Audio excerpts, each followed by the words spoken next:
Como é bom um lugar amplo, como é bom espaço, onde você pode se movimentar, você pode expandir, você pode correr, andar. Criança gosta de espaço amplo, os animais gostam de espaço amplo, nós gostamos de espaço amplo, isso é natural. Ao contrário, quando nós nos encontramos num estreito, numa situação que ela nos restringe, isso nos incomoda, isso nos estressa, e a vida é assim. A vida não tem só lugares amplos ou situações onde eu me encontro num lugar amplo. Davi ele disse num dos Salmos que o Senhor me levou a um lugar amplo, porque o lugar amplo é bom, é sinônimo de um benefício, de uma bênção. Mas a vida nos traz situações que nos angustiam, que nos estreitam. Vivemos hoje um confinamento, mais de ano. Isso nos incomoda, isso nos estressa. E todos os dias nós nos deparamos com situações que podem nos levar a restrições. Então você tem lá uma situação onde as soluções elas são poucas ou até inexistem. E como é que eu saio desse beco sem saída? E você tem pressões para sair daquelas situações. Pressões suas, pressões exteriores, mas você está num lugar restrito. E é sobre isso que eu quero falar hoje. Sobre essa condição onde você fica num lugar restrito. Tem um texto na Bíblia, 1 Coríntios capítulo 10, verso 13, onde Paulo escrevendo lá, aquelas pessoas, ele diz assim, olha, não veio sobre vocês um teste, uma provação, uma tentação que não seja tolerável para os moldes humanos. Mas fiel é Deus, que vos não deixará tentar acima do que podeis, acima da sua capacidade.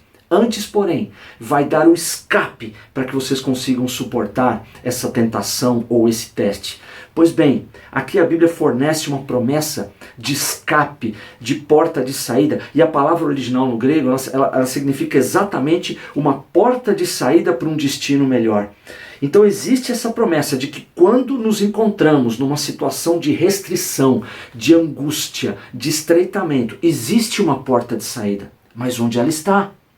Tem uma outra passagem no profeta Oséias, lá no Antigo Testamento, quando Deus fala do tratamento dele com Israel, em que em algum momento Israel seria levado ao deserto, a uma situação de aridez, a uma situação de onde não existe recursos ao redor.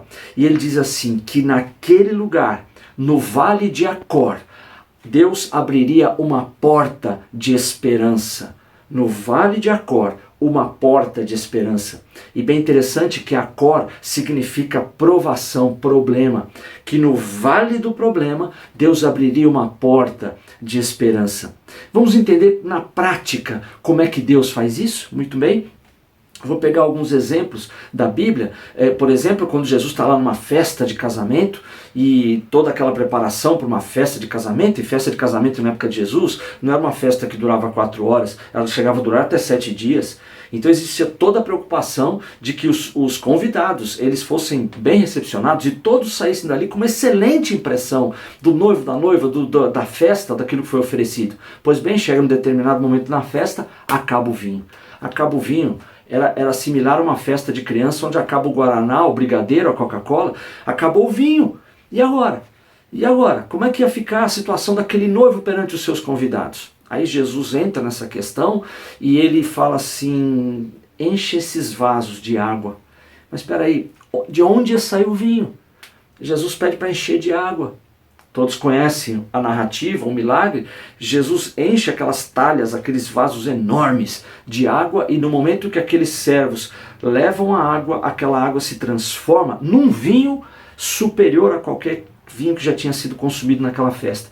E aquela pessoa que estava responsável por provar o vinho, que não sabia nada do que tinha acontecido, ele atestou que aquele era um vinho de excelente qualidade. Ele ficou até bravo, falou, por que vocês trazem esse vinho agora? Tinha que ser o primeiro vinho.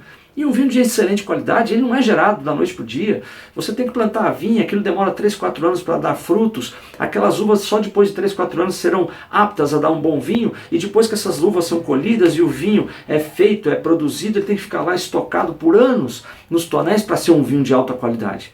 Mas Jesus, naquela festa, onde aquele noivo ele se viu diante de um estreitamento, ele ficou diante de uma restrição, ele tinha uma festa, uma casa lotada de convidados, ele não tinha o que oferecer, e agora qual que seria a solução? Mas a Bíblia diz que no momento do teste, existe um escape, uma porta de saída, um livramento. no vale de Acor há uma porta de esperança. E Jesus tornou isso uma realidade. Jesus, ele pega a água que ninguém acreditaria que o vinho podia ser produzido a partir da água, mas ali estava o caminho de saída. Jesus atuando com aquela água, e aquilo se transforma em um vinho perfeito. Havia uma porta de esperança ali, Jesus se traduziu nessa porta. Um outro episódio, quando Jesus também, diante de uma multidão que estava ali junto dele o dia inteiro sem comer, e agora mais de 10 mil pessoas, como é que essas pessoas seriam alimentadas? Eles estavam no deserto, não estavam numa cidade, num contexto urbano, onde eles podiam comprar coisas, não! Onde estaria a solução para isso? Eles agora se viam estreitados, eles se viam restritos num deserto, milhares de pessoas e sem comida.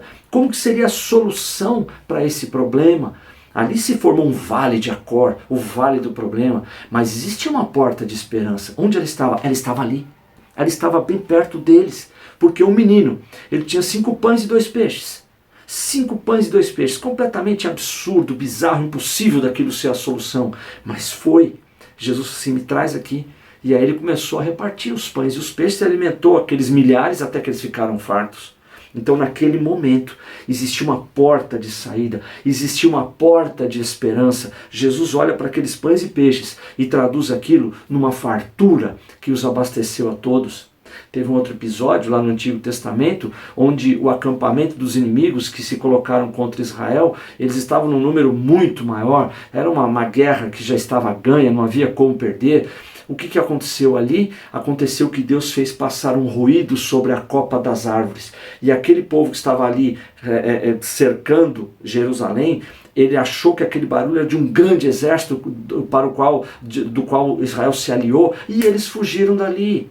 Então Israel cercado, restrito, agora por Deus colocar um ruído, que absolutamente não era um exército inimigo, mas era um ruído, e Deus tem poder sobre essas coisas. Em qualquer situação, houve um escape, houve um livramento, uma porta de esperança. Esperança na Bíblia quer dizer a positiva expectativa do bem, não uma possibilidade. Eu tenho esperança que vai melhorar. Isso é uma dúvida. A esperança bíblica é a certeza de que aquilo vai acontecer, é a antecipação do bem, que eu quero deixar hoje para você. Você pode estar no estreito, você pode estar numa situação de restrição. Nós vivemos esse confinamento, uma situação de restrição em casa, medo de vírus, mortes crescentes, e essa é uma situação angustiante. Mas nesse momento existe um caminho de saída, um livramento. Junto com o teste existe o livramento. Nesse momento existe uma porta de esperança. Abraão, quando foi sacrificar o seu filho, o seu único filho, aparece um cordeiro no meio do arbusto. Ali estava a porta da esperança, no meio do teste. Ali estava uma porta de saída para um destino melhor.